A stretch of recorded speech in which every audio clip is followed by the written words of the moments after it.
من الشیطان الرجیم بسم اللہ الرحمن الرحیم. خواتین و حضرات، اس سے پہلے کہ اگلے باب کی طرف بڑھا جائے، میں پچھلے باب کے چند مزید نتائج کی طرف آپ کو توجہ دلانا چاہتا ہوں.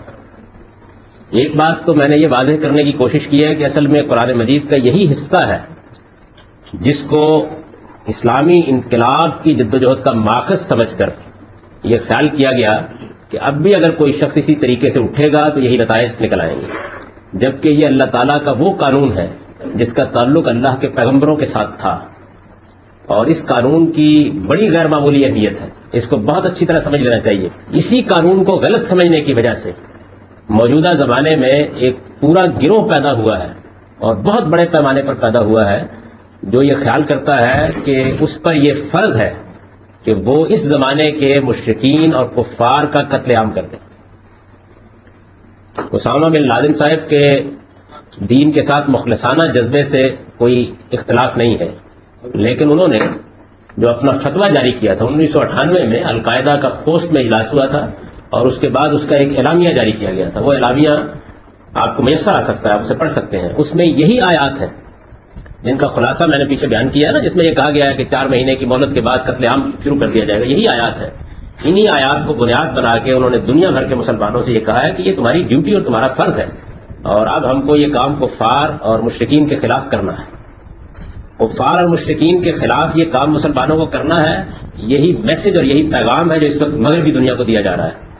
میں نے شاید یہاں ذکر کیا تھا کہ ابھی لوئی برنٹ کی مشہور کتاب آئی ہے دی کرائسٹ آف اسلام، اس میں اس نے باقاعدہ تجزیہ کر کے یہ بتایا ہے کہ مسلمان ہمارے خلاف جنگ کی تیاری کرنے، اور جب ان کے پاس طاقت ہوگی تو ان کا عقیدہ یہ ہے کہ یہ مٹا دیں گے دنیا کے اندر سے لوگوں کو.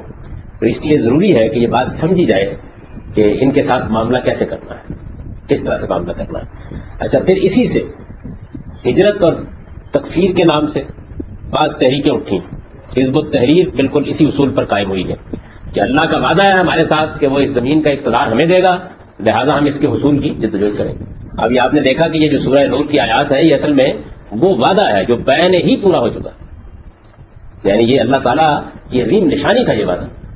یہ صحابہ کرام کے ساتھ یہ وعدہ کیا گیا، رسول اور ان کے ساتھیوں کے ساتھ، اور یہ بالکل ہر ایک پیشین گوئی تھی جو پوری ہو گئی. اللہ نے وعدہ کیا اور ان کو اس سرزمین کا اقتدار دے دیا. اسی وعدے کے لحاظ سے رسول اللہ صلی اللہ علیہ وسلم نے آگے آپ یہ دیکھیں گے کہ بعض پیشین گوئیاں کی تھی کہ آہستہ آہستہ اس کے نتائج کیا نکلیں گے اللہ کے اس وعدے کے.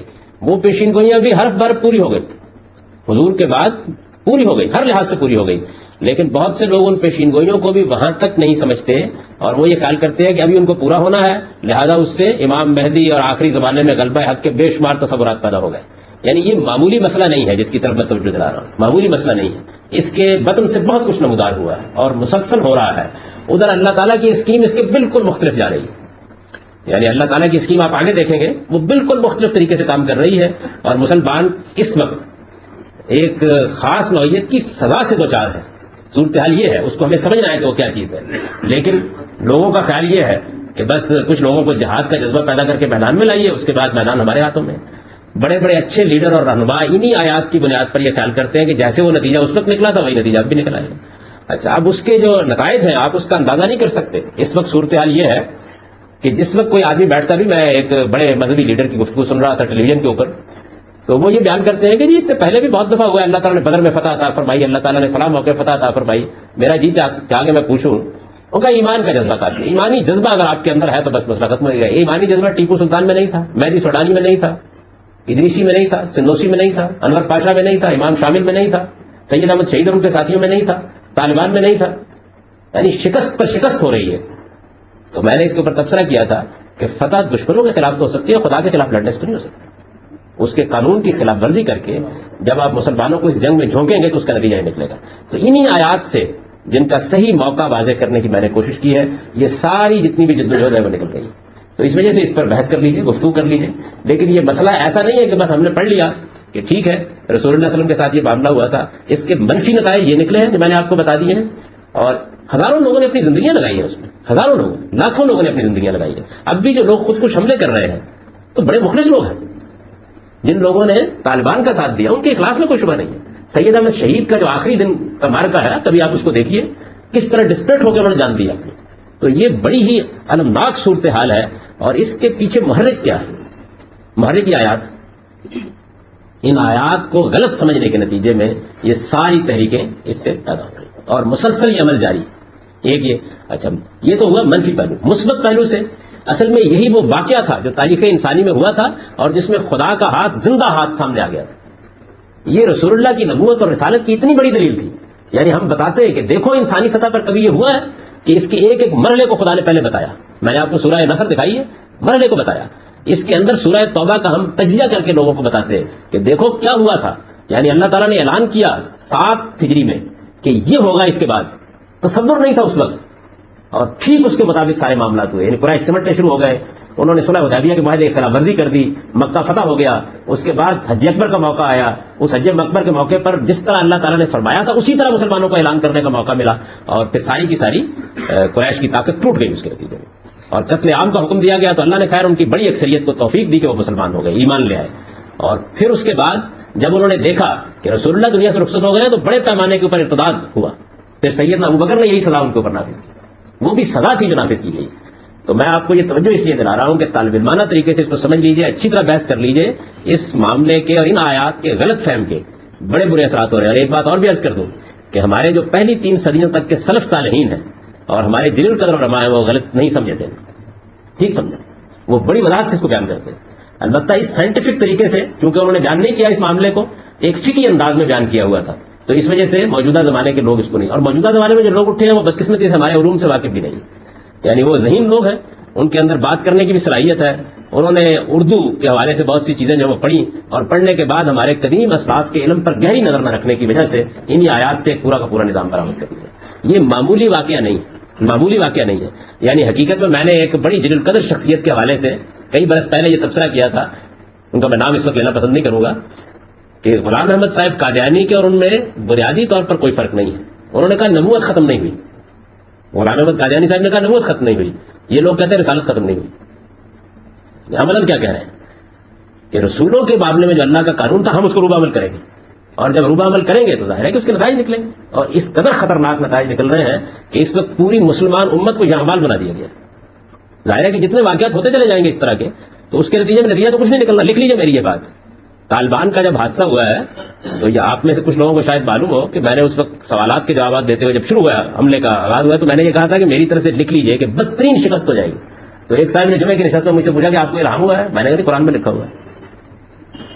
الہام کیا ہونا؟ اللہ تعالیٰ کا قانون قرآن میں لکھا ہوا ہے، اس میں واضح ہے بالکل کہ یہی ہونا ہے، اس میں دو رائے نہیں۔ اور پھر میں نے سمجھانے کی کوشش کی لوگوں کو، یہ ہو گیا ہم ہمارے ایمانی جذبے کی ہے، غیرت کا تقاضا یہ ہے کہ یہ کرے۔ بالکل واضح طور پر سمجھ لیجیے کہ صورتیں 3 ہوتی ہیں۔ جس شخص آپ تھوڑی دیر کے لیے مان لیں کہ آپ کا دشمن آپ کے مقابلے میں کھڑا ہے، دشمن کی اور آپ کی طاقت اس طرح کی ہے کہ آپ کو فتح کا یقین ہے، اگر آپ لڑ جائیں فتح کا یقین ہے، مجھے بتائیے کہ جو آدمی اس موقع پر لڑے گا اس سے بڑا احمق کوئی نہیں، میں بھی ہوں گا لڑ جاؤں گا۔ دوسری صورت کیا ہوتی ہے؟ فتح اور شکست دونوں کا برابر امکان ہے۔ یہ موقع ہے جس میں ایمانی جذبے پر بھروسہ کر کے لڑ جانا چاہیے، اس لیے کہ اللہ مدد کرے گا۔ شکست یقینی ہے، جو لیڈر اس موقع کے اوپر لوگوں کو لڑاتا ہے وہ خودکشی کا مجرم قرار پائے۔ انبیاء علیہ السلام نے بالکل یہی طریقہ اختیار کیا، اس طرح کے موقع پر اپنی قوم کو بچاتے ہیں۔ خالد بن ولید کا سب سے بڑا کارنامہ یہ سمجھا جاتا ہے کہ خاص موقع پر وہ اپنے لشکر کو نکال کر لے آئے۔ اس وقت کی لیڈرشپ کی ذمہ داری یہ ہے کیونکہ شکست یقینی ہے، پچھلے 200 سال سے یقینی شکست سے دوچار ہیں ہم ہر بار کے میں، تو یہ ضروری ہے کہ اس موقع کے اوپر مسلمانوں کو بچانے کی کوشش کی۔ تو یہ میں نے چند چیزوں کی طرف توجہ آپ کو دلائی، کیونکہ یہ معاملہ ایسے نہ سمجھیے کہ آپ ایک اکنامک سی چیز پڑھ رہے ہیں، اس معاملے کی غلطی کے یہ اثرات ہیں جو اس وقت کے ہمارے قدیم علماء ہیں، وہ علمی لحاظ سے کیونکہ متاخرین کے علم کے بارے سے چند فقہی چیزیں انہوں نے پڑھی ہیں، قرآن مجید اور اس کے علوم پر ان کی اس طرح کی نظر نہیں ہے، وہ غلطی پر مطلبے کرنے کی پوزیشن میں نہیں ہے، یعنی واضح نہیں کر سکتے غلطی کہاں ہو گئی۔ تو اس صورتحال کا ادراک بھی کرنا چاہیے اور یہ بھی دیکھنا چاہیے کہ کیا ہم یہ خدمت کر سکتے ہیں کہ لوگوں پر اس حقیقت کو واضح کرنے کی صحیح کریں۔ اس تنبیہ کے بعد اب ہم اگلے باب کو شروع کر رہے ہیں۔ اس آیت کے بارے میں سورہ نور کی آپ نے کوشش کی ہے، ایک بات یہ بھی کہی جاتی ہے علماء کی طرف سے کہ کیونکہ اس کے الفاظ عمومی ہیں، خصوصیت کے ساتھ اللہ کے نبی اور صحابہ کی تعظیم کی گئی ہے، اور قرآن حکیم کی جو رہنمائی ہے وہ ابدی ہے، اس سے ہر زمانے کے اندر ہدایت حاصل کی جائے گی. تو اب اس وقت کے جو موجودہ مسلمان ہیں وہ اپنے لیے اس سے کیا تعلق، یعنی کیا رہنمائی حاصل کریں؟ پہلی بات تو یہ کہ اس کے الفاظ بالکل عمومی نہیں ہے. اس میں منکم کہا گیا ہے، اس کے مخاطب رسول اللہ کے ساتھ ہی. قرآن مجید میں جو اولین مخاطب ہے وہ نظر انداز کیسے ہوگا؟ ایسا بھی نہیں. بل وعد اللہ الذین آمنوا منکم، ان مخاطبین کو کہا گیا تم میں سے جو لوگ. تو اس وجہ سے عمومی بالکل نہیں ہے. قرآن مجید میں کوئی چیز بھی عمومی نہیں ہے. اس کے مخاطبین یا مشرکین ہوں گے، یا اہل کتاب ہوں گے، یا منافقین ہوں گے، یا سچے اہل ایمان ہوں گے، یا خدا کا پیغمبر ہوگا. تو اس وجہ سے یہ بات نہیں ہے. کریم ہمارے جو علماء ہیں وہ بالکل سمجھتے ہیں اس بات کو کیا نوعیت ہے، اور آپ اس میں نکال کے پڑھیے کریم تفسیریں، وہ آپ کو بتائیں گے کہ یہ وعدہ ہر برف پورا ہو گیا. کبھی اس کی تعمیم نہیں کرتے. قرآن مجید میں ہمارے لیے اس کی کیا ریلیونس ہے؟ یہ اصل میں پیغمبر کی طرف سے دینونت کے ظہور کی تاریخ ہے. اس سے ہمیں خدا کی حجت دوسروں پر پوری کرنی. یہی تو دعوت کی بنیاد تھی جس کو ہم نے چھوڑ دیا. ہمیں رسول اللہ علیہ وسلم کی سیرت لکھنی تھی اسی روشنی میں، اور بتانا تھا کہ دیکھیے یہ عظیم الشان واقعہ ہوا، اور یہ عظیم الشان واقعہ آخری دلیل ہے اس بات کی کہ یہ خدا کا رسول تھا جو زمین کے اوپر آیا. تو یہی تو بنوانا تھا. تو اس کی ریلیونس ہمارے لیے یہ ہے کہ اس کو ہم حضور کی نبوت اور رسالت کی دلیل بنا کے پیش کریں، اور دنیا بھر کو جھنجھوڑیں اور بتائیں کہ دیکھو خدا کی وہ دینونت جو قیامت میں برپا ہونی تھی وہ کس طرح برپا کر کے اللہ تعالیٰ نے دکھائی. تو میں نے اسی لیے کہا کہ نہ ہم اس سے مثبت فائدہ اٹھا سکے، اور وہ تو کیا اٹھاتے، منفی لحاظ سے بھی اس مقام پر کھڑے ہو گئے ہیں کہ جہاں، یعنی میں کبھی کبھی جب اس حصے کو پڑھتا ہوں تو میں یہ کہتا ہوں کہ کیا ہوا ہے ہمارے ساتھ، یہ وہی تو نہیں ہو گیا کہ اس قرآن سے بہت سے لوگ گمراہ ہو جائیں گے اور بہت سے لوگ ہدایت پائیں گے.